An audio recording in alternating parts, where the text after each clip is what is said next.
Hey everybody, what's going on? Your host Lovely Cheese Pizza here, Lula Mays baby boy. It is 2:30 in the morning. We are 25% done with this endurance race, and let's get back to playing some more Gran Turismo 3, the Ultimate Driving Simulator, where we are on lap 10.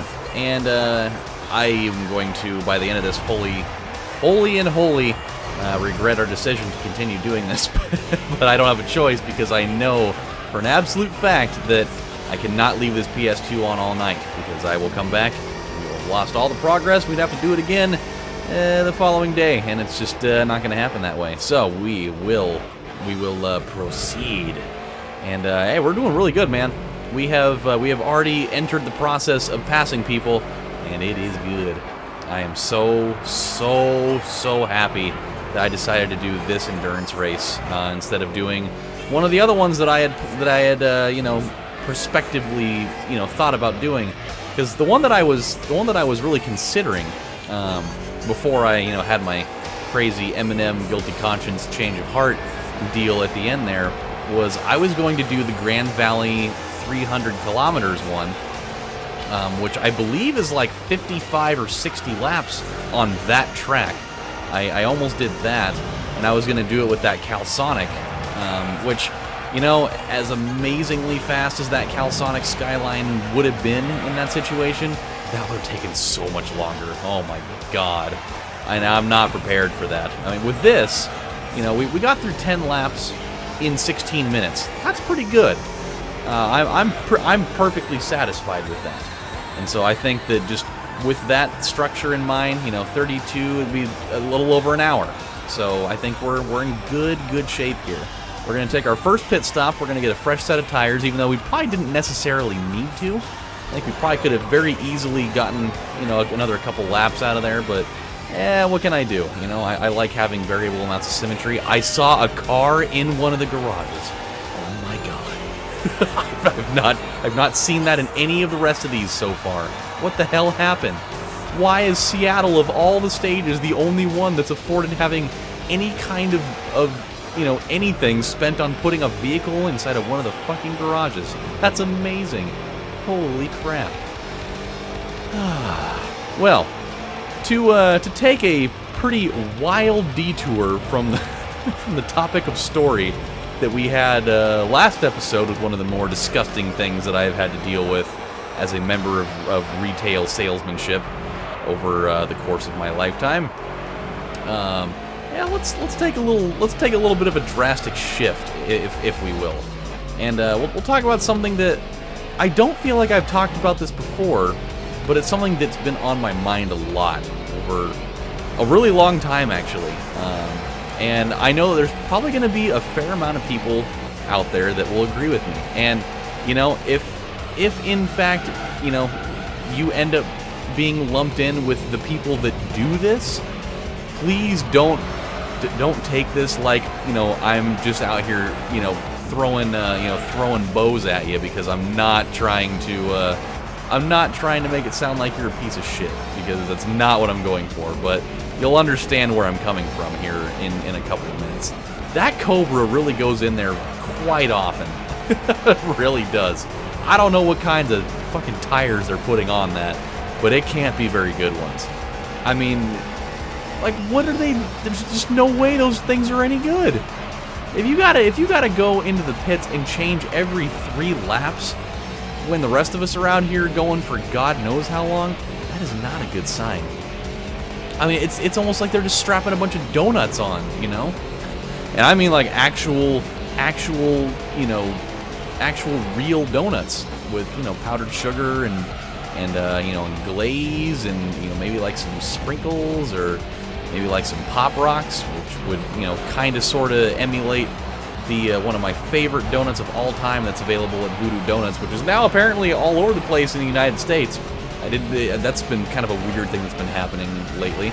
It used to be it was only available in Portland, Oregon and Eugene, Oregon, but now, come to find out, they've got them in like Los Angeles, and they've got them in like Colorado, and they've got them in Texas. I mean, they're getting all over the place. But hey, you know, that does mean also that everybody, or at least a lot of other people, are now getting to, you know, fully experience the greatness of you know, kind of the weird novelty that is Voodoo Donuts. It's pretty awesome. And the Miami Vice Berry and the Grape Ape are my fucking jams. They've got like half the donut is kind of sour with like that kind of Pop Rocks, kind of sour rock candy type of thing going on. And then the other side just has sprinkles on it, and it's nice and sweet, but still a little tangy. So good. I digress. That's not what we're getting at here. So this is the thing that I've wanted to talk about for a while, and to me personally, like I understand where these people are coming from, but it really bothers me the way they execute it. So on Facebook specifically, I'm almost positive that everybody knows this type of person. You get those people that are working for, one of those multi-level, health and fitness, weight loss, type of companies, whether it be like Advocare or Thrive or It Works with those crazy wraps that people are putting around their stomach to lose weight magically, which is ridiculous. Or like, Amway or Herbalife or really any of them. I mean, there's a billion of those types of companies. Visalis or insert name. There's been a billion of them over the years. And it's those people that, they get the catalog and or like doTERRA and Young Living for essential oils. Those are like two of the other really big ones. It's the people that, they become retailers of it themselves, and, they start coming up to your door and, selling car stock out of their trunk and, that kind of thing. And, you see them on social media all the time. They're always posting, Dad, do you want to blah, blah, blah, are you sick and tired of feeling like you never have any energy? Well, take this special product and blah, blah, blah, blah. That's not the problem that I have. It's one thing that I don't think that the products for a lot of these companies are really any good. That's a totally different thing. It's the way that these people market these things to other people is the part that really bothers me. And I'm sure you guys have all seen it. You'll see the people on Facebook that are, the vendors for these things that are selling their essential oils or their bath bombs or their weight loss phenomenon pills or their, hair, skin, and nail formulas that make you grow a foot of hair in like a month. That kind of thing. It's the way they market it. Because you can see it. You can see it in the way that they post their status. It's never their own words. It bothers the living shit out of me. You can tell that they literally are taking just like these like press kit things that somebody in the marketing department put together, and they're just literally copy and pasting it. And I think that is it's quite possibly one of the largest disservices in terms of marketing your product across to somebody else, because like they're not getting it from you. They're getting it from some dude that works in the marketing department. And I mean, that's not, if they wanted to hear what his opinion on the product was, they'd ask that guy.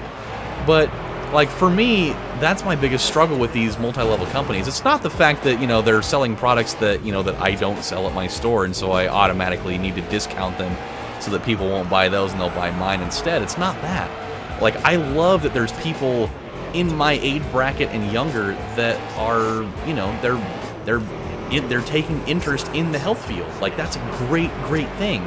There's so many people that are just fucking cramming fast food into their gullets all day long, and they're being extremely sedentary, and people are getting supremely overweight, and people are getting diabetes and all these other things that are perfectly controllable if you just have some semblance of wanting to take care of yourself health-wise, and with proper supplementation being one of them.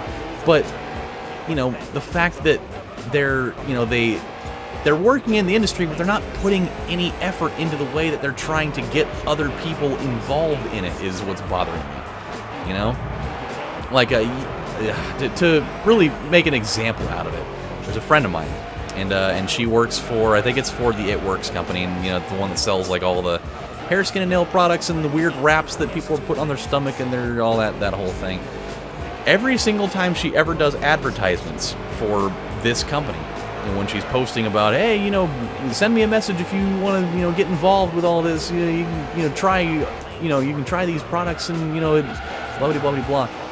Every single time, it's always the exact same thing. It's always, it's got like all these bullet points, and it's got like emojis and stuff thrown around in it, but they're ones that like people, they're not ones that people regularly use, so you know that it was made by somebody in the marketing department that has literally no semblance of having any idea of what people are normally using in there. But they're just using it because it's like, oh, well, if we put an emoji in there, it's going to draw more attention, and people are going to be like, oh, well, hey, look, they're trying to they can connect with me because they use the same things that I kind of use every once in a while. And just like, I can tell right away that there's no way that that advertisement came from her own mouth. And so for me to not, you know, beat a dead horse forever, what I'm really trying to get at here is that if you want to work for one of these types of companies, like, advertise it your way, you know? I want to hear what these products are like from your perspective. I don't want to hear what the product is like from somebody that's, you know, designed to make it sound like the greatest thing in the world. Like, I want to know what your experience was like when you took the product. How did it make you feel?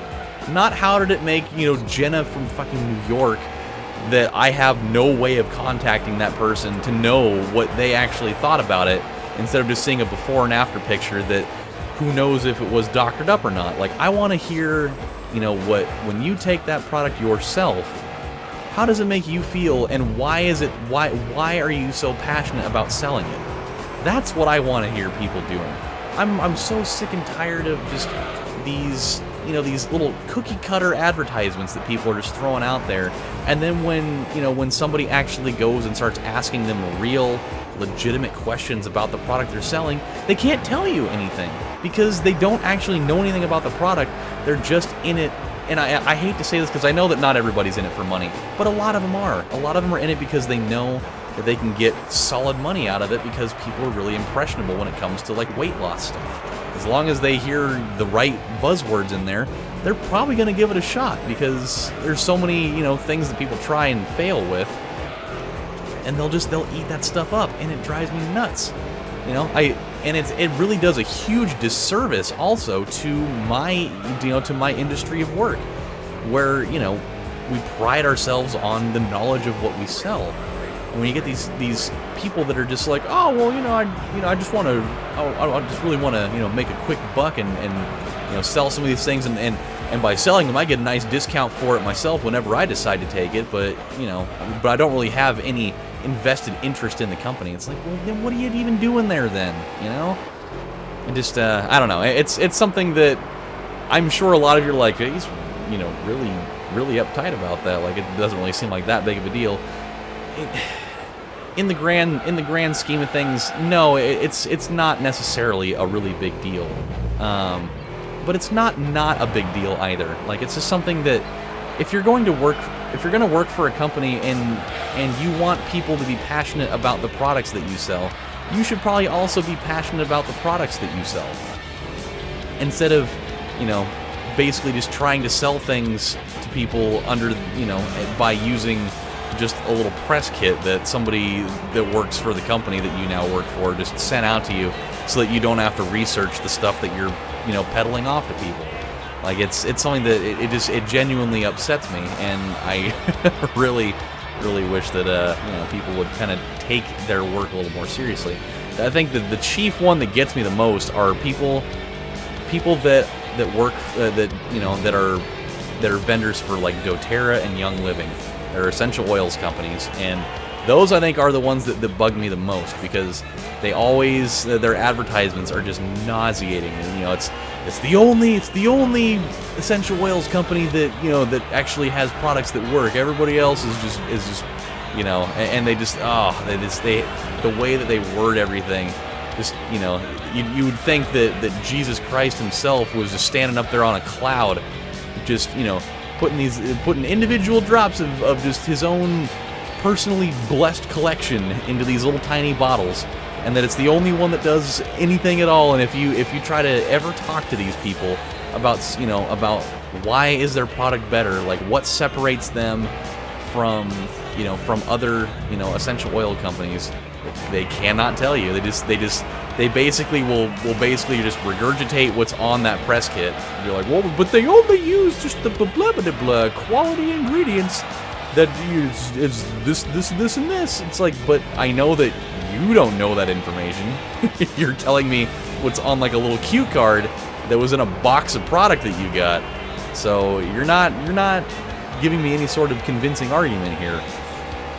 It's a thing, you know. It really is. I got into a little tiff with a customer that, you know, that uses doTERRA oils, and you know, she was looking at the stuff that I sell, which ironically enough was rated the #1 company in essential oil stuff like 2 years ago, and she was like, well, why are the prices for the brand that you sell so much lower than doTERRA? I was like, because and she's a customer that I'm fairly comfortable with, kind of, you know, being a little bit with, like, you know, I can make like little zingers about things, and she doesn't take it personally. I was like, well, you know, the reason why their prices are a little bit lower is because they actually want people to buy these. You know, they're not like doTERRA where they want to give you a, you know, a quarter-ounce bottle and sell it to you for $45 because they literally have no reason to do that. They're doing it solely for the purpose of just you know, upping the price point like by 500 or 1,000% because they're assholes. Like, that's literally what it comes down to. You do it with the company that I sell, and not like, you know, plugging my own brand. It's just the, you know, not plugging my own company. It's just the brand in itself. It's like you can buy a 1 ounce bottle of a particular oil. We'll just, you know, this one particular oil. You can buy 1 ounce of it for $4.99. This other company, instead, they're selling a quarter-ounce bottle of it for like 5 times the price, and it's the same exact thing. And it's like, why would you bother going through that process? You know, why would you spend so much more money? Well, but doTERRA says that you can ingest all of their oils. No, you can't. Well, but yes, you can, because the people said so. You can totally do that. No, you can't. You mean to tell me that you're just gonna go and ingest pennyroyal oil? I'd love to see you try. Pennyroyal, you know, if you ingest that, it's potentially super lethal if you do just enough of that. So I would highly advise that you don't do that. And this is exactly why I have, you know, such a struggle with doTERRA on shit like that, is that at one point they were literally telling people that, oh, well, pretty much all of our oils are completely ingestible, don't worry about it, you know, you put a little bit of that in some water and, yeah, go drink it right up, you know, no big deal. It's like, yeah, kind of a big deal. There's, you know, it's one thing if you're saying, you know, put like a drop or two of peppermint in some water and drink it for an upset stomach. Yeah, that's fine. You can do that with ginger too, that's totally fine. Or, you know, put like a couple of drops of lemon in your water, and, you know, it'll help with your metabolism, and also, you know, help with alkalizing your water to help, you know, your body prevent the growth of cancer cells. Sure, perfectly acceptable. But, you know, there's certain things that you just can't do that with. Why is there a replay? What the hell? Why did it save a replay? That was weird. That was very strange. Oh well, whatever. But I love getting in arguments with these people about that, because they just absolutely will not budge at all, even when you present them with factual information. They're just like, nope, that's totally not right, because that's not what I heard from their customer service person. It's like, well, you know what? I've talked to them. I've talked to a lot of other people from various companies, and they're like, yeah, you totally shouldn't do that. Yeah, you totally shouldn't be ingesting that one. That's not really a wise choice at all. But, you know, some people just can't be reasoned with. So, I apologize if that rant was literally in about 55 directions all at once. I just, you know, when I get a point like that in my head, it's not always a fully organized one. Like, all the information that I want to present is all there. It's just that it may not all come out in the order or in the cleanliness index that I would enjoy having it in, but nonetheless, we got it out there. And we have now officially at the 50% mark, or 50 whatever percent mark this is. We have now reached the point where my throat is starting to hurt from talking too much. So as soon as we get done with this lap, actually, you know what? I think we're gonna do this instead. we're going to do this the unconventional way because we're technically above the 50% mark as it is. We're going to stop right here. When we come back, my friends, on the next installment of Let's Play Gran Turismo 3, the Ultimate Driving Simulator, we will have more stuff to talk about. It'll probably not be another rant like that because I only have one of those at a time. And when we come back, we'll talk about more stuff. We will move into the third quarter's worth of laps in this race, and we'll bring it all home. So until then, my friends, I'll talk to you next time. You guys take care, and if you do work for one of those companies and, you know, you actually do it all the right way, good for you. That's awesome. I'm super excited that you're actually excited to be in this line of work, and I appreciate you. If you are one that's just, you know, that you kind of fall into the mold of people that I was just talking about, I don't mean to insult you on that. I just really wish that you'd spend more time learning about what you're selling so that, you know, you're actually doing both yourself and the people that you're selling this stuff to a service. You know, hey, you're in the business to help people improve their lives, and it would be extremely helpful if you knew everything about what you were selling. That's basically what I'm trying to say. And when you advertise, you do it with your own words and not what comes off of a piece of paper in your starter box, for the love of God. So there we go. That is it, my friends. I will catch you guys next time. Take it easy.